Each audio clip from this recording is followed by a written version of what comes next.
우리 같이 하나님 말씀 우리가 함께 나누도록 하겠습니다. 하나님의 말씀은 누가복음 12장입니다. 누가복음 12장 35절에서 40절까지 말씀입니다. 누가복음 12장 35절에서 40절까지 말씀입니다.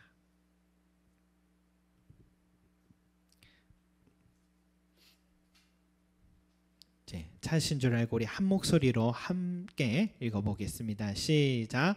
허리에 띠를 띠고 등불을 켜고 서 있으라. 너희는 마치 그 주인이 혼인집에서 돌아와 문을 두드리며 곧 열어주려고 기다리는 사람과 같이 되라. 주인이 와서 껴있는 것을 보면 그 종들은 복이 있으리로다. 내가 진실로 너희에게 이르노니 주인이 띠를 띠고 그 종들을 자리에 앉히고 나와 수종 들리라. 주인이 혹 2경이나 혹 3경에 이르러서도 종들이 그같이 하고 있는 것을 보면 그 종들은 복이 있으리로다. 너희도 아는 바니 집주인이 만일 도둑이 어느 때 이를 줄 알았더라면 그 집에 뚫지 못하게 하였으리라. 그러므로 너희도 준비하고 있으라. 생각하지 않은 때에 인자가 오리라 하시니라. 아멘.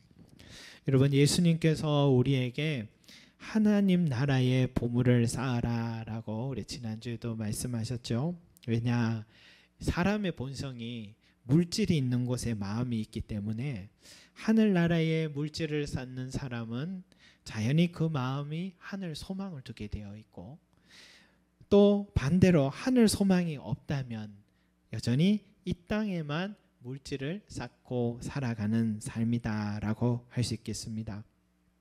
여러분, 이 세상에는 돈을 좀 쌓아놓으면 냄새를 맡는 사람들이 많다 하죠. 그래서 어떤 방법을 써서라도 감춰둔 내 돈을 빼앗으려는 사람들이 있습니다. 그것을 지키기가 참 힘이 듭니다. 그게 이 세상 주머니인 것 같아요. 돈을 지키려고 하면은 사람을 잃거나 돈을 잃거나 하나는 꼭 잃어야 되는 것 같아요. 그리고 이 세상에 쌓아놓은 돈은요, 결국 일부만 쓰지 나머지는 다 쓰지도 못하는 게 이 세상 주머니입니다. 그래서 예수님은 하늘에 쌓아라, 하늘에 쌓아라 합니다. 그곳에는 창고도 또 창고에 도둑이 뚫지도 못하고 그 창고는 썩거나 녹슬지 않는다라고 했습니다. 그리고 하늘 은행은요, 누구나 활용할 수 있다고 합니다. 과부의 두 렙돈을 가장 큰 헌금이라고 칭찬하신 주님, 금액을 보는 게 아니라 그 중심을 보면서 가치를 매기는 것이 하늘 창고인 것 같습니다.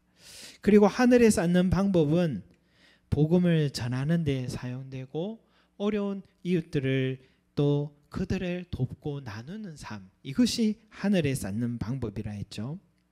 여러분, 우리가 몇 년 전에도 추수감사절 때 이렇게 캄보디아에 우리 학교에 담장 쌓는 일을 도왔던 그 교회의 선교사님이 이번에 코로나에 또 확진되시고, 확진된 상태로 사모님과 함께 한국에 입국을 하셨죠. 입국을 하고 나니까 벌금이 있었어요. 그래서 그 벌금은 치료비는 한국에서 해줘도 벌금은 또 내야 됐던 그런 상황이 있었습니다. 그래서 노회 교회에서 십시일반으로 교회들마다 이렇게 또 그 선교사님 부부를 돕고 했습니다. 우리 교회도 작은 마음을 전했는데요. 또 가까운 교회 또 목사님의 친누나도 그 부부가 인도에서 선교사로 활동하시는데 그 누님 선교사님도 또 인도에서 확진이 되신 거죠. 그리고 한국에 오셔서 또 다행히 치료를 잘 받으시고 이제 회복되셨는데, 최근에 얘기 들으니까 또다시 인도로 가신대요. 왜 지금 가야 되냐 했더니 현지 교회를 또 뒤로 할 수가 없어서 가야 된다 하는 것을 이야기 들으면서 참 사명 없으면 할 수 없는 일이구나 하는 생각을 하게 됐습니다. 코로나 시대에 우리 한국 교회도 참 어렵다 하는 상황이지만 더없이 어려운 분들이 해외에서 복음 전하는 우리 선교사님들인 것 같아요. 우리는 좀 물질적 어려움이 좀 더 있다면 그들에게는 지금 생존의 어려움까지도 함께 하고 있는 것 같아요. 그래서 우리도 참 이 시점에 하나님 나라에 쌓는 게 뭘까 생각해 보면 우리 쓸 것 조금이라도 줄이고 선교사님들의 그 생명을 내놓고 사역하신 우리 선교사님들에게 우리 협력하는 것이 또 하나님 나라에 위한 일이 아닌가 하는 생각됩니다. 그런데 여러분, 우리가 하나님 나라를 위하면 어때요? 하나님은 우리의 삶을 책임져 주신다 약속하셨습니다. 여러분, 우리가 하나님 나라에 쌓으면 우리는 이 세상을 살아가는 끝날까지 하늘 은행에서 날마다 공급받는 축복을 약속해 주셨어요. 그래서 31절 말씀에 뭐라 하십니까? 다만 너희는 그의 나라를 구하라. 그리하면 이런 것들을 너희에게 더하시리라. 이런 것들이 뭐예요? 무엇을 먹을까 입을까 염려하지 말라는 거지. 그것이죠. 여러분, 요즘 참 많은 사람들이 투자처를 찾고 있잖아요. 여러분, 하늘나라에 투자하시기 바랍니다. 현명한 투자가 바로 그 투자입니다. 우리의 마음이 하늘나라에 늘 향해 있는 그런 지혜로운 저와 여러분 되시기 바랍니다. 여러분, 오늘 말씀도 같은 맥락에서 하신 말씀 같은데, 하나님 나라에 소망을 둔 삶은 그럼 이 땅에서 어떤 삶을 살 것인가? 주님은 우리에게 가르쳐 주시고 계세요. 36절을 우리 같이 한번 읽어보겠습니다. 36절 시작. 너희는 마치 그 주인이 혼인집에서 돌아와 문을 두드리면 곧 열어주려고 기다리는 사람과 같이 되라. 아멘. 여러분, 제가 군에 있을 때 벌써 20몇 년이 지난 이 일인데도 그때 기억 중에 하나는 갑자기 다음날 아침에 군대 운동장 연병장이라거든요. 그 연병장에 완전 무장을 한 두 군인이 계속 뱅글뱅글 돌고 있는 거예요. 너무 힘들어서 뛰다가 걷다가 지쳐가지고 그래 걷고 있는데 알고 보니까 그 사람들이 지난밤에 보초를 서는데 잠을 자버린 겁니다. 그런데 그날이 어떤 날이냐? 이 연대장이 잠시 밤에 회식이 있어서 나갔다가 다시 들어오는 시간에 그 깊은 밤에 이 사람들이 그걸 모르고 보초를 서다가 잠을 자버린 겁니다. 두 사람이 같이 다 잠을 잤는데 보통 연대장이 쫙 들어오면은 충성 하고 이렇게 인사소리가 들려야 되는데 아무 소리도 안 들리니까 차에서 내려서 또벅또벅 걸어가 보니까 다 자고 있는 거예요. 이것은 군 최고 지휘관이 부대 최고 지휘관이 그런 일이 있으면 대형 사고입니다. 대형 사고에서 영창도 가야 될 그 정도의 사건이 일어난 거죠. 그러나 다행히 그 정도로 했지만, 여러분, 사실은 앞에 사람이 오늘 연대장이 외출했으니까 들어올 수 있다라고 좀 언지를 줬었다면 이 사람들이 긴장하고 있었지 않겠나 싶습니다. 또 그렇게 전혀 모르고 긴장의 끈을 넣고 있을 때에 연대장은 도둑같이 임한 것이죠. 군인은 여러분 항상 깨어 있어야 되잖아요. 특히 이렇게 지휘관이 나가고 들어올 때는 더 깨어 있어야 되는 거죠. 그렇기 때문에 여러분 항상 깨어 있어야 되는 게 군인의 정석인 것입니다. 마찬가지예요, 여러분. 그리스도인들은 이 세상을 살아가는 목적이요, 주인이신 그 주님을 기다리는 마음으로 항상 살아가야 된다는 거죠. 여기서 주인은 예수님 자신을 말하는 거예요. 36절 말씀에 주인은 예수님 자신을 말하는 거고, 혼인잔치는 하나님의 나라에 예비 둔 그 천국잔치를 말하는 것입니다. 다시 돌아온다라는 것은 주님의 재림의 순간을 말하는 거죠. 그런데 언제요? 2경에나 3경에 온다는 거죠. 2경이랑 3경은 언제냐? 이스라엘의 과거의 결혼식은 밤에 했다고 합니다. 그렇기 때문에 이 주인이 밤에 잔치에 참여하고 2경이랑 3경이라면은 한 새벽에 돌아올 수 있다는 거죠. 이는 뭡니까? 우리가 준비는 하지만 전혀 예측할 수 없는 시간에 주님은 재림하신다라는 것을 말씀하시는 것입니다. 여러분, 우리가 내 인생의 주인이신 예수님의 재림을 기다리는 사람은 그러면 어떤 준비를 하고 있어야 되느냐? 바로 깨어 있어야 된다는 것입니다. 깨어 있어야 되는 겁니다. 37절 앞부분에 이런 말씀이 있죠. 주인이 와서 깨어 있는 것을 보면 그 종들은 복이 있으리로다. 깨어 있는 것을 보면 종들은 복이 있으리로다. 여러분, 깨어 있다라는 게 뭘까요? 깨어 있다. 이런 참 비슷한 말씀이 마태복음 25장에도 나오죠. 10명의 처녀가 있죠. 그 중에 그들은 신랑이 온다는 것을 기다리는 신부들이었습니다. 그런데 신랑이 예정한 시간에 오지를 않아요. 그러니까 5명의 처녀는 여전히 등불 안에 기름을 가득 채워서 기다리는데 신랑이 기다렸는데 안 오니까 5명의 처녀는 다 써버린 거예요. 기름 다 쓰고 뭐 또 오면 그때 준비하면 되지, 그 직전에 낌새를 차려서 그때 준비하면 되지 하고 5처녀는 전혀 기름을 채우지 않았습니다. 그런데 신랑은 갑자기 찾아왔습니다. 그때 부랴부랴 기름을 찾으니 됩니까? 기름 사려 동네 마을까지 간 사이에 이 신랑은 기름 준비한 5처녀와 함께 천국 잔치에, 결혼 잔치에 들어가고 문은 닫아버린 겁니다. 뒤늦게 기름 준비하고 문을 두드렸지만은 문은 열리지 않고 슬피 울었던 이 비유를 주님 말씀하시면서 그 비유의 끝에 뭐라고 하시냐면 그런즉 깨어 있으라.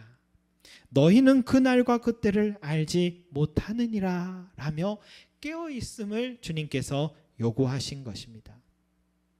여러분, 내일 지구가 종말이 온다 해도 나는 한 그루의 사과나무를 심겠노라 라고 이 말을 한 사람은 유명한 철학자 스피노자라고 우리는 알려져 있습니다.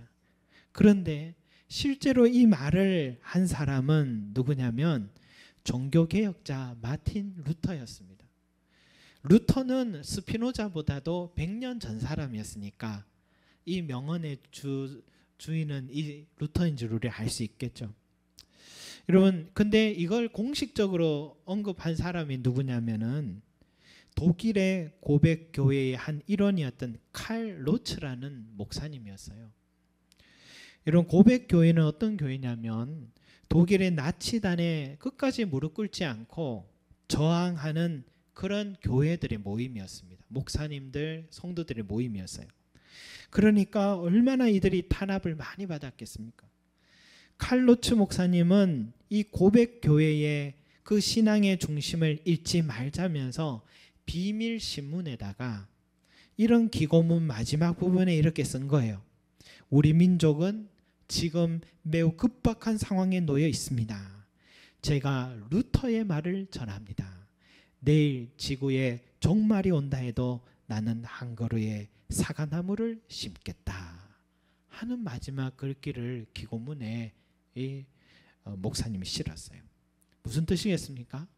악을 행하는 히틀러라는 저 세상 권세, 무시무시한 그 권세가 우리의 생명을 노린다 해도 절대 무릎 꿇지 않아서 결국은 내일 내가 죽는다 해도 나는 오늘도 하나님의 뜻을 행하겠다라는 이런 의미로 해석한 것이죠.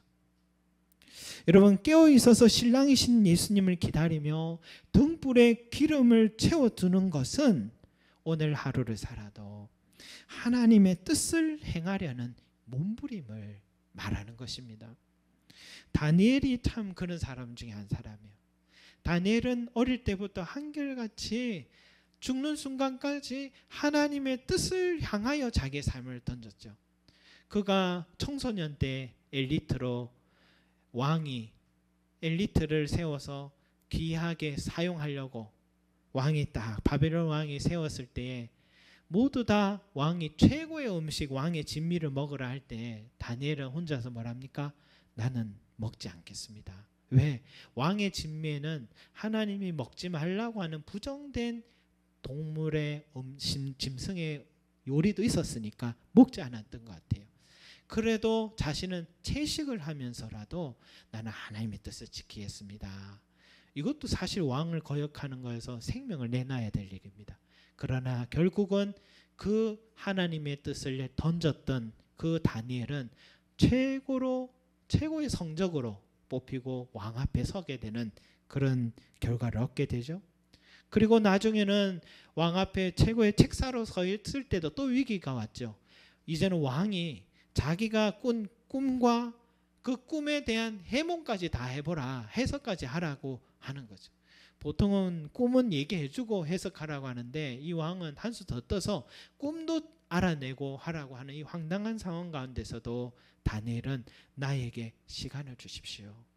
그러면서 하나님 앞으로 나아가서 친구들에게도 기도 요청하면서 그 꿈이 무엇인지 하나님이여 가르쳐 달라고 간절히 기도할 때에 정확하게 왕의 꿈을 꿰뚫어 보고 어떻게 해요?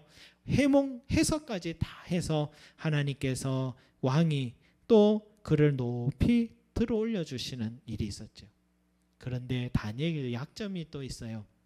하루에 3번씩 창을 열고 예루살렘 고국을 향하여서 기도하는 생활.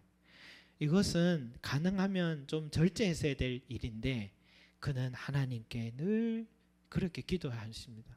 그것을 빌미로 삼아서 왕을 섬길 것인가 하나님을 섬길 것인가 라는 이 궁지로 몰아넣는 신하들이 있었는데 하나님을 섬기면 사자밥이 될 상황인데도 불구하고 끝까지 다니엘은 하나님을 섬기고 사자굴 속에 들어갔으나 하나님은 머리털 하나도 다치지 않게 지켜주시는 높이 들어 올려주시는 그런 사건이 있었죠. 그래서 다니엘의 일생은 항상 하나님께서 지켜주시고 또 그의 하나님이 지켜주신 이유는 그는 항상 하나님의 뜻을 선택한 삶을 살았기 때문인 것입니다. 여러분 우리도 매 순간마다 살아갈 때에 여러분 하나님의 택할 것인가 불이익이 와도 하나님 뜻을 택할 것인가 라는 이런 우리에게 질문이 올 때에도 여러분 우리는 다니엘과 같이 하나님의 뜻을 택하기 위해 몸부림치는 자가 되어야 될 줄 믿습니다. 그것이 바로 신랑을 기다리는 등불에 기름을 넣는 바로 그 믿음의 사람인 것이죠. 오늘날에도 우리는 등불에 기름을 채워 넣을 수가 있죠. 왜냐? 여전히 하나님의 뜻을 택함으로 내 삶에 손해 볼 수 있는 순간들은 늘 있기 때문입니다. 주일 성수 잘 할 수 있는 직장을 찾다 보면 여러분 직장의 폭이 좁아지잖아요. 또 직장에서 회식에 다 술 한 잔씩 하는데 내 신앙의 순결을 지킨다며 술을 거절함으로 어때요? 상사에게 불합리한 대우를 받을 수 있잖아요. 지난번에 태국에 말했던 태국의 청년들은 예수를 믿음으로 젊을 때에 그 공무원에 시험 칠 수 있는 자격도 박탈당한다고 얘기했죠. 6.25 전쟁통에 대출 갚지 않아도 되는데 하나님의 뜻을 아니까 그냥 지나칠 수 없어서 혼자 대출 갚았던 그 최태섭 장로님의 이야기도 마찬가지입니다. 여러분 학교 직장에서 모두 따돌리는 그 한 사람의 무고함을 알고서 나는 외면하지 못해 그 사람 편에 서 있으므로 내가 손해를 받는다 해도 그것 또한 공의를 지키는 하나님의 뜻을 택한 삶인 것이죠. 여러분 이것이 재림을 깨어 기다리며 등불에 기름을 채워두고 준비하는 사람인 것입니다. 여러분 우리 또한 매 순간마다 하나님의 뜻이냐 내 뜻이냐 사람의 뜻이냐라는 이 갈림길에 우리가 설 때마다 하나님의 뜻을 향해 내 삶을 맡길 줄 아는 깨어있는 그리스도인들이 되시기 바랍니다. 그러면 하나님은 책임져 주실 것입니다. 여러분 또 깨어있다라는 것은 어떤 삶의 자세를 말하느냐. 예수님은 누가복음 18장에 간청하는 불의한 재판관 앞에 간청하는 과부의 이야기를 비유로 하셨어요. 그때 그 비유를 하시고 끝에 예수님은 꼭 핵심을 말하잖아요. 그 끝에 누가복음 18장 8절에 이런 말씀이 있어요. 그러나 인자가 올 때에 세상에서 믿음을 보겠느냐. 인자가 올 때라는 것은 주님의 재림하시는 순간에 여러분, 주혜림의 주님께서 깨어 기다리며 준비한 사람의 모델을 누구로 삼았느냐? 불의한 재판관 앞에 끝까지 멈추지 않고 간청하는 이 과부의 모습을 최고의 좋은 모델로 삼은 것입니다. 여러분, 이 비유의 핵심 뭡니까? 하나님께 이 과부처럼 밤낮을 가리지 않고 기도하는 삶을 살라는 것입니다. 기도하는 사람이 등불에 기름을 채워놓고 기다리는 5 처녀와 같은 사람이다라는 것이죠. 여러분, 기도 이야기만 나오면 늘 부끄럽습니다. 우리 모두 다 부끄러워요. 저도 코로나가 되고 주일 예배를 또 가정에서 영상으로 드리고 하니까 주일인지 주중인지 구분도 잘 되지 않아요. 또 주중에 교회에 오기는 하는데 조용한 예배당에 앉아서 있으면은 기도한다는 게 쉽지가 않아요. 여러분, 목사도 이렇게 어려운데 성도의 마음은 어떻겠습니까? 눈 뜨고 여기저기 다니고 이것저것 보는 것은 할 수 있겠는데 공허한 메아리 같은 이 기도의 시간에 내 마음과 시간을 드린다라는 것은 정말 쉽지 않은 것 같습니다. 그런데 그럼에도 불구하고 주님은 우리에게 등불에 기름을 채우라고 합니다. 언제 오실지 모르기 때문에 등불에 기름을 채우라 하고, 그것은 곧 깨어 기도하라는 것입니다. 주님께서 기도 시간을 언제 드렸는지 보세요. 평안할 때 드린 게 아니에요. 평안할 때도 드렸죠. 그런데 오늘 밤에 붙잡혀 가시고 고문당하시고 십자가에 처형당할 것을 아신 그 낙심되고 슬픈 시간에도 주님은 엎드려 기도하셨습니다. 내 뜻은 조금도 고려되지 않고 하나님의 뜻만 순종해야 되는 그 순간에도 기도하셨습니다. 그리고 제자들에게 중간에 오셔서 뭐라 합니까? 너희가 나와 함께 1시간도 이렇게 깨어 있을 수 없더냐? 1시간도 기도할 수 없더냐? 이렇게 말씀하신 거예요. 주님은 오늘 우리에게도 동일한 말씀하시는 거예요. 어떻게 적어도 1시간은 깨어서 기도하는 생활을 왜 하지 못하느냐? 우리에게 오늘 말씀하신 거예요. 여러분, 이런 말씀 들으면 우리도 우리의 기도 시간이 너무 초라하다는 생각 듭니다. 그러면서 우리는 어떻게 해요? 자식들에게 어떻게 하루에 1시간이라도 공부를 할 수 없더냐 하면서 우리는 얼마나 잔소리를 많이 하면서, 정작 나는 주님의 잔소리는 귓등으로 듣고 생활하는 내 모습을 보면서 부끄럽더라고요. 여러분, 왜 기도해야 되느냐? 그 뒤에 주님이 이렇게 말씀하세요. 시험에 들지 않도록 깨어 기도해라. 마음에는 원이로되 육신이 약하도다 라고 했습니다.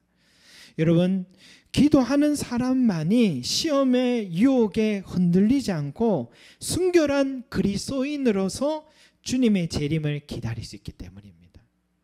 목사님, 막상 기도하려니까 무엇부터 기도해야 될지 모르겠습니다. 그럴 때 바울이 골로새 교회 성도들에게 요청했던 이 기도의 내용을 우리가 한번 볼 필요가 있어요. 골로새서 4장 2절 말씀 한번 볼까요? 골로새서 4장 2절 말씀 한번 보겠습니다. 골로새서 4장 2절.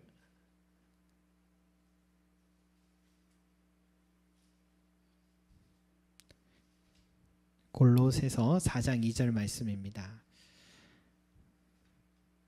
같이 읽겠습니다. 시작. 기도를 계속하고 기도에 감사함으로 깨어 있으라. 아멘. 여러분, 기도는 어떻게 하느냐? 기도는 계속하는 겁니다. 계속 어떻게 하느냐? 쉬지 않고 기도하라 라고 말했잖아요. 기도를 우리가 호흡이라고 하는데, 저는 이 말이 호흡에 대해서 얼마나 중요한지 요즘 많이 느껴요. 제가 무호흡증이 있다고 아는 분은 아실 텐데, 어릴 때부터 그렇게 어떤 문제가 있는지도 모르고 지금까지 그대로 생활을 하다 보니까 나중에는 옆에 자는 사람도 제가 잠을 자다가 숨을 안 쉬니까 같이 숨 넘어갈 것 같아서 같이 흔들어 깨우고 그런 일들이 있었어요. 그런데 이 호흡이 잠잘 때 되지 않으면 산소가 혈관에 들어가지 않아서 당뇨, 고혈압, 심장병 이런 병들이 같이 동반될 수 있는 위험이 높아진다라는 그런 진단을 받고, 요즘은 치료 중에 있습니다. 여러분, 기도가 영혼의 호흡이다라는 이 말은 어떻게 해요? 깨어 있을 때도 호흡해야 되지만 잠잘 때도 해야 되듯이 기쁠 때나 감사할 때나 슬플 때나 어려울 때나 그 어떤 때도 기도는 멈추어서는 안 된다라는 뜻인 것입니다. 왜냐하면 기도할 때에 하나님의 생명의 영이신 성령님이 어떻게 해요? 우리가 삶 속에서 의식하는 영역이든 예상치 못한 영역이든 구석구석 성령님께서 미리 아시고 막아주시고 준비해주시고 도와주시고, 말하자면 내 생명을 지켜주시는 능력이 바로 이 기도하는 삶에서부터 이루어지기 때문인 것입니다. 여러분, 그래서 우리는 기도를 쉬지 말아야 합니다. 내 생명을 위하여서 쉬지 말고 기도하는 깨어있는 그리스도인이 되시기 바랍니다. 또 하나, 기도는 하나님의 전도의 문을 열기 위해서 하는 것입니다. 골로새서 4장 이제 다음 절 3절 말씀 같이 한번 읽겠습니다. 시작. 또한 우리를 위하여 기도하되 하나님이 전도할 문을 우리에게 열어주사 그리스도의 비밀을 말하게 하시기를 구하라. 내가 이 일 때문에 매임을 당하였노라. 아멘. 내 기도는 한 10분만 하면 더 이상 할 말이 없다라고 할 때 있잖아요. 근데 지금 바울이 자신을 위해 성도들에게 지금 기도 요청을 하고 있어요. 목회자를 위해서 기도해달라고 요청하고 있어요. 여러분, 목회자도 성도를 위해서 기도해야 되지만 성도들도 목회자를 위해서 꼭 기도해 주셔야 됩니다. 왜냐? 하나님의 비밀의 이 말씀을 잘 해석하고 영적인 충만함으로 사역할 때에 이 강단에서 흘러나오는 말씀이 또한 성도들의 삶을 옳은 길로, 풍성한 길로 인도해 주기 때문입니다. 또한 기도와 말씀 사이에 전념할 수 있도록 목회자의 삶을 위해서도 기도해 주셔야 됩니다. 레위 지파와 같이 하나님께서 기업이 되어 주셔서 주님의 일에 전념할 수 있도록 일용할 은혜를 공급해 달라고 기도해 주셔야 하는 것입니다. 그리고 여러분, 복음의 문을 위해 기도해 달라고 했는데 이것은 교회를 위한 기도입니다. 여러분, 속림 제자 교회가 든든히 서 있어야지 인생의 주님을 꼭 만나야 하는 사람이 이 성전의 뜰에 발을 딛고 그때서 이 성전이 든든히 서 있을 때 그가 복음을 듣고 하나님 앞에 서잖아요. 그런데 여러분, 이 교회가 서야 되는데 교회가 뭡니까? 여러분, 한 사람이 모였을 때 이게 교회인 거예요. 교회를 위한 기도는 성도들 서로가 서로를 위해서 기도하는 것입니다. 누가 수술을 하는데 내일이 아닌 것처럼, 누가 어려움 당했는데 내일이 아닌 것처럼, 누가 지금 인생의 중요한 새 출발하는데 내일이 아닌 것처럼, 그곳은 교회가 아니고 그곳에서 드리는 기도가 하늘에 상달될 리가 없습니다. 슬픔 중에 있는데 내일이 아닌 것처럼 들여다보지 않으면 그는 교회가 아닌 것이죠. 나와 같이 한 배를 탄 성도 서로의 기도의 제목을 알아서 하나님의 풍성한 은혜와 치유와 인도하심을 주십사 여러분 기도하시기 바랍니다. 성도 한 사람 한 사람의 이름 부르며 기도할 때 하나님은 그 기도를 기뻐하시고 교회를 위해 복음을 위해 기도하는 그 사람의 기도를 들으시고 그 사람에게는 더 많은 은혜로 하나님이 축복해 주시는 것입니다. 여러분, 이처럼 주님의 재림을 기다리는 사람은 기도하는 사람입니다. 내 삶을 위해 쉬지 않고 기도하는 사람이고 교회와 목회자와 성도 서로를 위하여서 기도하는 사람이고 복음의 문을 열어달라고 기도하는 사람이고 그 사람의 등불에는 기름을 가득 채워둔 사람이 되는 것입니다. 더불어서 내 인생의 순간마다 선택의 순간은 내 뜻이 아니라 영향력 있는 그 사람 뜻이 아니라 우리 하나님의 뜻을 향해 기꺼이 내 삶을 맡길 수 있는 그 사람, 그러한 선택의 순간순간들이 쌓여간 그 사람들이 등불에 기름이 가득 차 있는 사람인 것입니다. 그 사람들이 깨어있는 사람인 것입니다. 여러분, 깨어있는 저와 여러분 되시기 바랍니다. 그런데 여러분, 깨어있는 사람에게 어떤 복이 임하느냐? 오늘 우리 읽었던 말씀 37절 후반에 이런 말씀이 나와요. 오늘 우리가 읽었던 말씀의 37절 후반에 이런 말씀 있죠. 내가 진실로 너에게 이르노니 주인이 띠를 띠고 그 종들을 자리에 앉히고 나와 수종 들리라. 아멘. 여러분 이상하죠? 수종은 누가 들어야 됩니까? 종이 주인의 수종을 들어야 되는데 주인이신 예수님께서 재림의 순간까지 깨어 있으며 기다린 그 사람을 도리어 주인이 뭡니까? 수종을 들어주신다. 주님이 수종 들어주신다. 섬겨주신다. 높여주시고 섬겨주신다 약속하셨습니다. 여러분 섬김 받는 것 얼마나 좋습니까? 전에는 안 그랬는데 요즘은 저도 나이가 드는지 다리를 주물러 주면 참 좋더라고요. 그래서 그냥 이렇게 아무 생각 없이 저희 집 사모에게 발을 이렇게 내밉니다. 좀 주물러 달라고. 근데 그 또 주물러 주면 그 순간은 참 편안하고 행복해요. 그러면서 사모가 저에게 아저씨 다 됐다 아저씨 그러더라고요. 여러분 부부 사이에 그러나 공짜는 없죠. 저도 받은 만큼 또 사모 다리를 또 주물러 줘야 됩니다. 섬겨줘야 되죠. 그래서 섬김 받을 때는 시간이 왜 이렇게 짧은지 모르겠습니다. 내가 섬길 때는 긴 것 같고 섬김 받을 때는 짧은 것 같아요. 계속 섬김 받고 싶어요. 여러분 사람이 섬겨주는 것도 이렇게 편안하고 행복한데 우리 주님께서 직접 허리를 동이시고 나에게 섬겨주실 때 그 섬김은 우리가 가히 상상할 수 없는 기쁨이 있는 것입니다. 이 세상에서는 깨어있기 위해 나름 수고했죠. 그러나 그 수고는 주님께서 베풀어 주시는 재림하신 우리 주님 앞에 섰을 때 주님께서 베풀어 주시는 그 나에게 수종 들어주시며 섬겨주시는 그 섬김에 비하면 이 세상에서 우리가 깨어있으면서 애썼던 그 수고는 너무 작은 것입니다. 편히 쉬어라. 내가 세상에 줄 수 없는 평안을 너에게 주노라. 오늘 찬송과 같이 오늘 우리 교동문 말씀과 같이 우리 눈물을 닦아주시면서 여러분 세상에 줄 수 없는 주님 품에서 우리가 누릴 수 있는 그 영원한 주님의 사랑과 그 섬김은 우리가 비교할 수 없는 것입니다.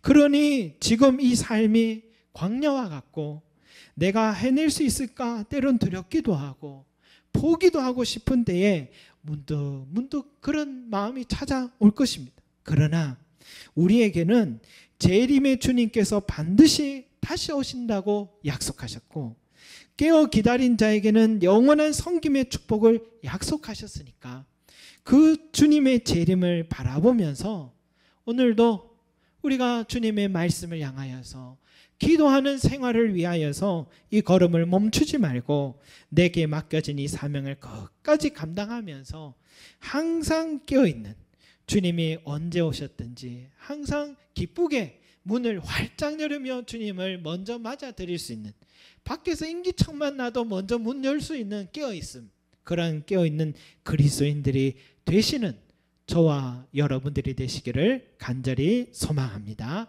기도드리겠습니다. 사랑과 은혜가 많으신 우리 아버지 하나님 깨어있으라고 말씀하셨습니다. 깨어있다라는 것은 매 순간마다 하나님의 뜻을 향해 몸부림치며 살아가는 우리의 삶이 깨어있으며 쉬지 않고 기도하는 생활이 깨어있음이라고 말씀하셨습니다.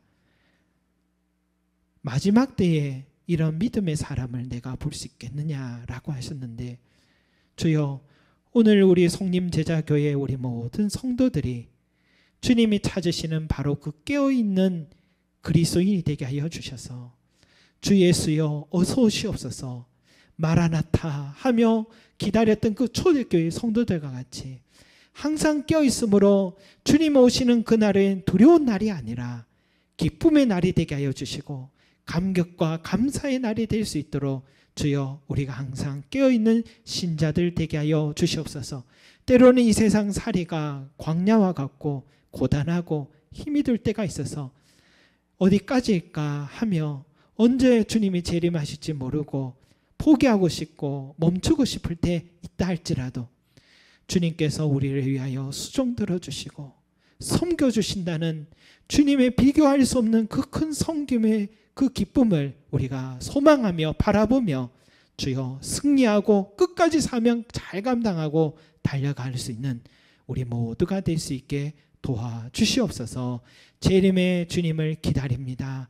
약속의 말씀을 또한 믿습니다. 감사드리며 예수 그리스도 이름으로 기도드립니다. 아멘.